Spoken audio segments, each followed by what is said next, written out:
Lucky Ghulam Shah मां ख़बर ॾींदा हलूं त इम्कानी बोर्ड ऐं बचाव बंदनि जी सूरत हाल जो जाइज़ो वठण लाइ PPMPA मोहम्मद आरिफ खान महर रक झली कलवाड़ी बचाव बंद जो दौरो कयो। असिस्टेंट कमिश्नर ऐं आपाशी खाते अमलदारनि ब्रीफिंग ॾिनी।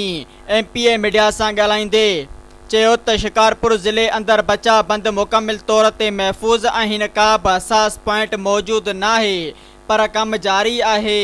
पाणी जी समूरी सूरत हाल खे सदर आसिफ अली ज़रदारी, चेयरमैन बिलावल भुट्टो, फरियाल टालपुर ऐं वज़ीर आला सिंध सैयद मुराद अली शाह पाण मॉनिटर करे रहिया आहिनि। हिन चयो त हुकूमत तरफ़ां समूरा इंतज़ाम मुकमिल आहिनि। बंदनि ते मशीनरी मौजूदु आहे। कचे जे रहवासियुनि खे अॻुवाट इतला ॾिना विया आहिनि ऐं हिफ़ाज़ती कैंपूं पिणु क़ाइमु कयूं वयूं आहिनि। सब्सक्राइब कयो अवामी न्यूज़ HD खे ऐं ताज़ा तरीन ख़बरुनि लाइ ॾिसंदा रहो अवामी न्यूज़ HD।